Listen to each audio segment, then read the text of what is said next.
Welcome back to the Bernard Lee Poker Show as we continue our 15th anniversary celebration. But as we mentioned last week, the World Series of Poker 2022 is now underway and in a new home. Paris and Bally's is now the new home of the World Series after a 17-year residency at the Rio. And this person took down the first bracelet ever in the history of the Paris Bally's era. She took down the employees event. It was a big event with regards to the employees scenario. Number of players with a $500 buy-in, over 832 to be exact, and first prize was $65,000. Congratulations to Katie Kopp. Katie, thanks for joining us here on the Bernard Lee Poker Show. Thanks for having me. What a great way to kick off the summer. Obviously, you had family there. You are someone who is really involved in poker as you are a dealer in Cleveland. Is this a little bit surreal for you to win this event and take home a bracelet? I mean, the whole thing that was like the words I used. It was surreal. Like, even when it just happened, I was like, Mom, will you pinch me? I need you to pinch me right now because like, I feel like I'm sleeping. Is this real life? Yeah. Talk a little bit about your family. Your mom was there. I spoke with your mom right before the interview. Talk a little bit because a lot of your family is involved in poker. Both you and your mom deal. Family members play on the circuit, etc. Talk a little bit about the history of your family and the involvement of poker. So when we were younger, I have a brother and a sister, and they're both younger than me. They're 32. I'm 36. And ever since we were like kids, my grandpa taught us how to play poker, and we just played like games like Follow the Queen and stuff like that. And then like when Chris Moneymaker won, that's when we started playing like Texas Hold'em and stuff. And like me and my brother and sister would like have our friends over when we're younger, like playing poker in the middle of the night. My mom would come out and like, what are you guys doing? You're being so loud, like playing poker at like 3 a.m. But like my parents always played too. And like all of my family, like we even did this thing called Easter Egg Showdown, where we just did a 5-card showdown. And like my mom would put like $5 like an Easter egg, and me and my brother Billy and my sister Sarah would be like, that she would be dealing it out for who gets the winner. And I still do that today with my kids. I have a 9 and 10-year-old, Nikki and Maddie, and they even know how to play poker. But like my whole family's all into poker. And I actually used to work in Cleveland. I live in Cleveland, and it's where I grew up. And I started there 10 years ago as a dealer. I started off dealing like baccarat and stuff and blackjack, and then like I immediately switched to poker. But my brother and sister, and my mom played too, but my brother and sister were like always there playing poker, and I had to like avoid their tables. So I was just like, I'm so sick of this. And my brother was always playing PLO, and that's where you make the most tips. And I'm like, I can never deal there. I'm just going to quit and play poker too. And then like they had this like big Christmas promotion with all these drawings, and that's when I quit. And like, that's when like we were all like spending the night in our car, like just trying to get these ticket promos. And that's when like I started playing poker a lot because but now I just deal. I deal mostly at Hollywood. Got it. And Florida, and I've dealt the World Series and stuff. There's a lot of people who have talked about who have been dealers to start out with and then switched over and playing. How important was it dealing for your education? Because you see so many hands when you're dealing. Did that help you as you progressed in your game? I think that it goes both ways with this. So when I used to deal in Cleveland, I always had home games and stuff. And we always we would EO to go play poker somewhere. We all loved poker, like not everybody, but like a big group of us did. But I think that with dealers and playing goes both ways, because a lot of them see like a bunch of action and a bunch of chips, and they're like, I'm just going to go and I just want to play every hand. And they're the ones just giving away the money. But I think you could also do it a different way, which I try to do more, is like when I'm sitting at the table and I'm dealing, like I'm really paying attention when I'm dealing. And I'm just like trying to think in my head, what do I think these people have, And like when they showed on their cards, I see if I'm right a lot. And Right. I think you get like a good like appreciation like for dealing and playing both ways, because I feel like also being a dealer or being a player makes me a better dealer and Sure. vice versa, because as Yeah. a player I know what you want have a dealer do, so like Right. you Right. know. Right. You, as a dealer, I always say it's very similar to like being a umpire or a referee in a sporting game. You want to kind of be anonymous and back in the background. You don't want to be part of the Yeah. action because Right. you're just there. But like you said, I think it's fantastic. When I first started playing years ago, a couple decades ago, and I would watch it on TV, I would always try to predict what they would have by covering up the corner of the TV screen and saying like, I wonder what they have, and then Yeah. lift up the piece of paper and be like, oh, I used to put like a piece of paper with tape on it, so I wouldn't know. And so that's why I think like when you deal, it's phenomenal, because you're watching this action, you're seeing it all happen, and be like, I think this person has this and this has this one, and then when they flip it over, you're right or wrong, Yeah, it's funny you compared it to like an umpire. I actually used an umpire, but the reason I've actually compared it before to like playing first base, because I used to play first base in baseball. I always think, you know how like the first baseman, you just expect them to always catch the ball, and it's just good if they don't notice you. But like that's how I compared it. Like you just want to be there, just do your job, do it right. As long if the players don't notice you, like then that's good. Just like playing first Exactly. base, because Right. I mean, Yep. yeah. I 100%. deal a lot of lately, like in Hollywood, I've been dealing like a lot of the mixed games. I like dealt the horse final table and stuff like that. So Yeah.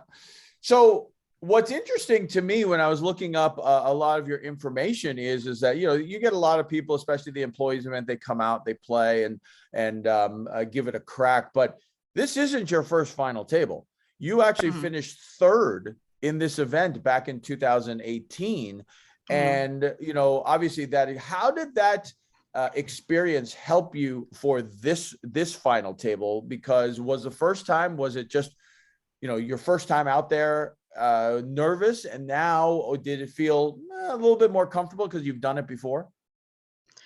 I definitely felt more comfortable. I didn't feel nervous at all. Yeah, I guess I was nervous the first time. The first time, like basically that's 4 years ago is when I got third, and I played with Jordan Huffy, who won, and he was basically just like knocking out everyone, and I was just like chilling there like until we got three-handed, and I was just short stacked the whole time, and then I shoved all into Jordan's aces. So, but yeah, it was a lot different this time. I mean, if this could have been streamed, it would have been amazing. Like, because I went in short stack. I think I was second in chips, like to start the day or something. I think I was second.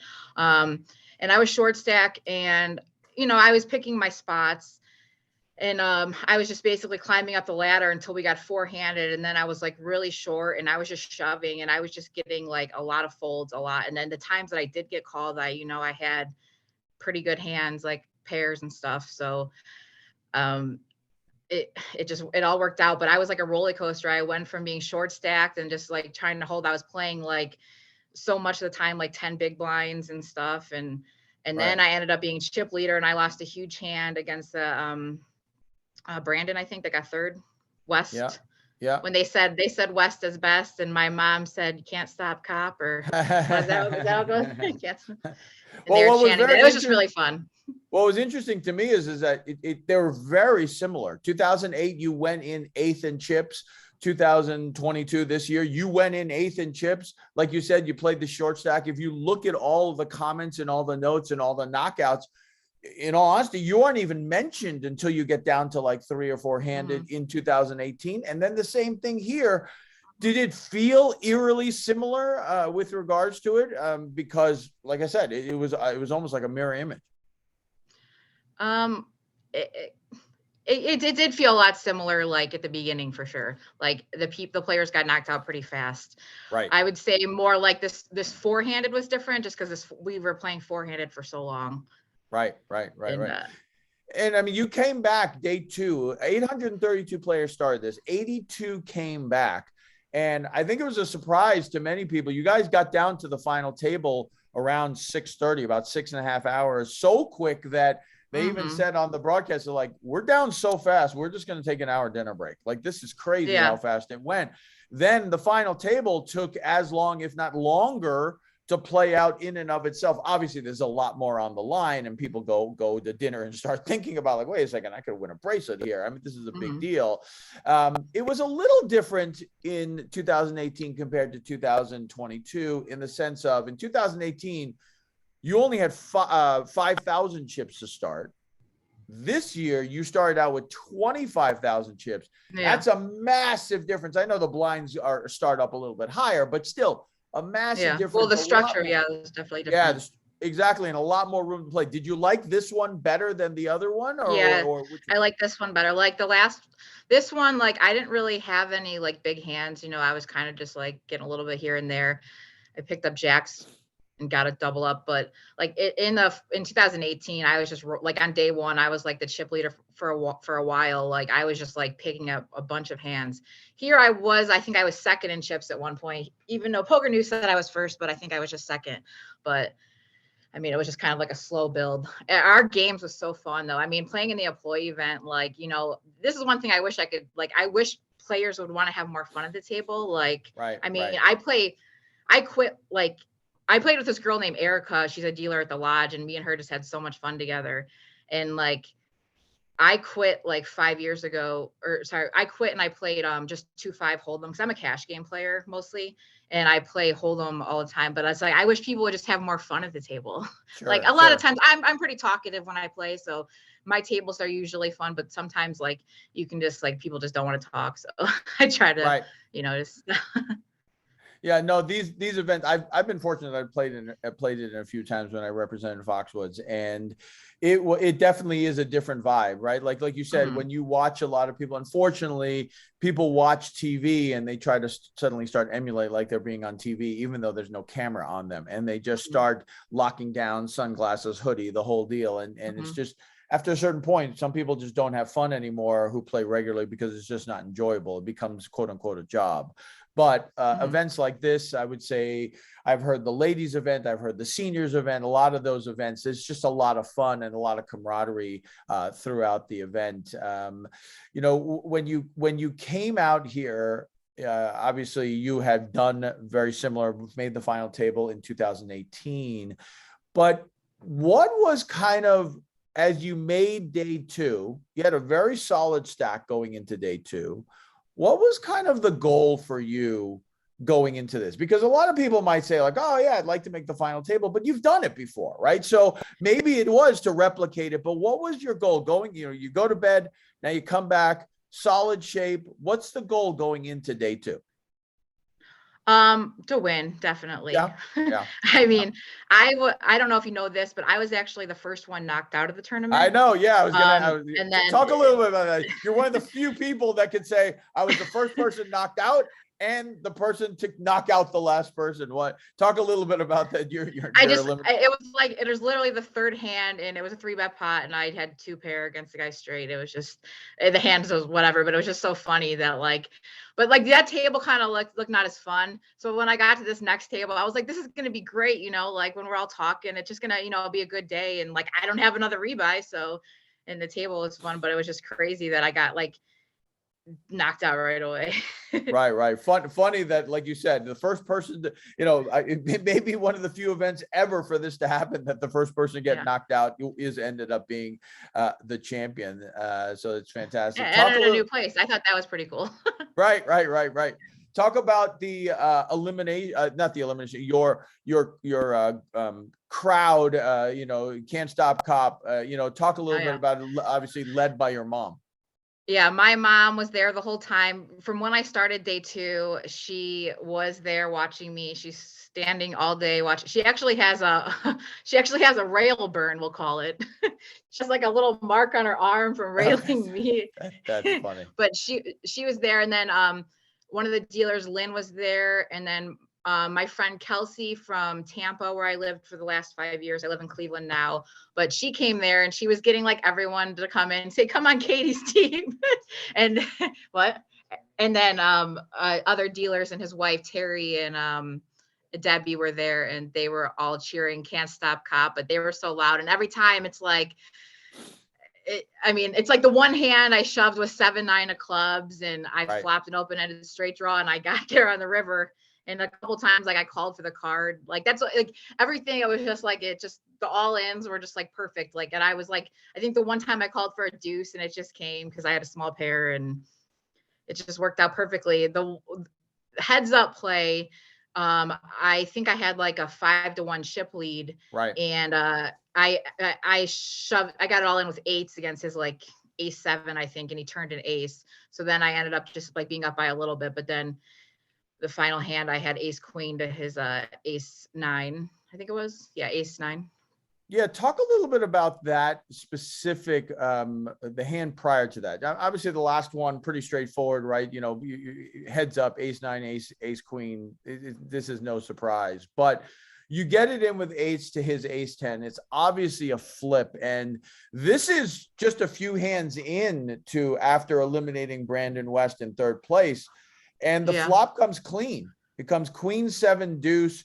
No flush draw possibilities. There is a potential runner straight, but you know, I think he had ace 7. He had ace 7. When I got it at 8, he had ace 7. Yeah. Okay. Yeah. Okay. So just out of curiosity, you know, when that ace hits on the turn, how does it? Because everyone who's listening on here who plays poker, they know when that happens, and everyone's had that sickening feeling where it hits on the turn of the river.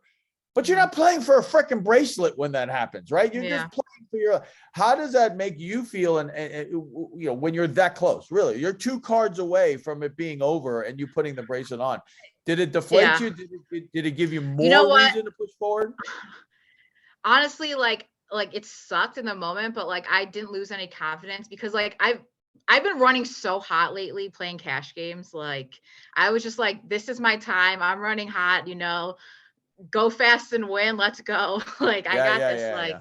I mean, it sucked in the moment, but I wasn't going to give up. And heads up play, I felt very confident. So that's awesome. I mean, it all worked out. Exactly. And the fact that you keep moving forward with that positive attitude, I think that's probably the best thing that you could go for, because I know that when that happens, it's just so devastating. You know, you're that close. Obviously the plans were to come out for the dealers event. Now that you've won this and taken home over $65,000, first, any plans for the money? Well, I've been wanting to buy a house. So some of that I'll probably go to a down payment on a house.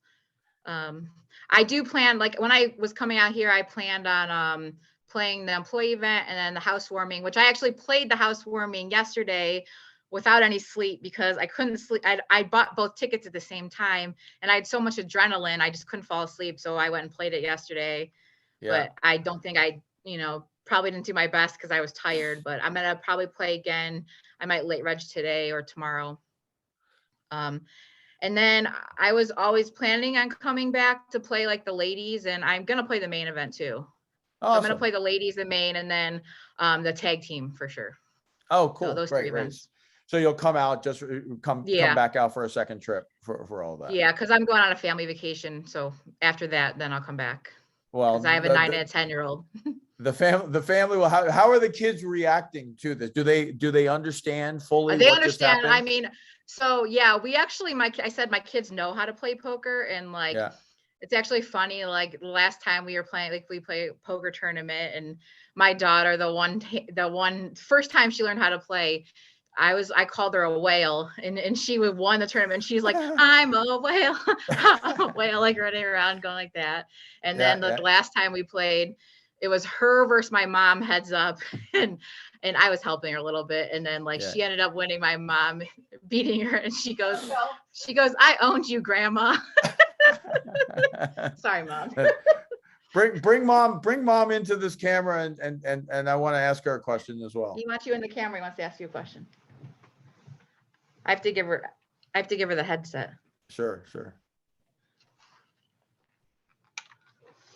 Hello. So Mom, how proud are you of your daughter to take home a bracelet? All of you being such poker people, the ultimate dream of winning a bracelet. How proud are you of your daughter? It was really awesome. I started crying right away, but she's crying right now. I know, just talking about it. Every time I watch, I took a video of the final hand, and every time I watch it, I get tears in my eyes. It was so exciting. And my son, he has 2 rings, and my other daughter has a ring. And I was there when my son won his first ring at Foxwoods in 2000. Great. I think it was 2015. And I stood at the final table the whole time for him too. And that was exciting. We were on a casino trip, me and him and my husband, because our birthdays are around then. And so, but Katie's was like so awesome. I was there, and for the whole thing, like she told you, I stood up the whole time and railed her. Show me your rail burn. No, it's a real thing. It's That's crazy, the best. but yeah, it was so awesome to be a part of it. Yeah. Well, And I'm proud of her. Very proud of her. How great is it when you are able to watch your kids, as they talk about, it's so much harder to watch than to play.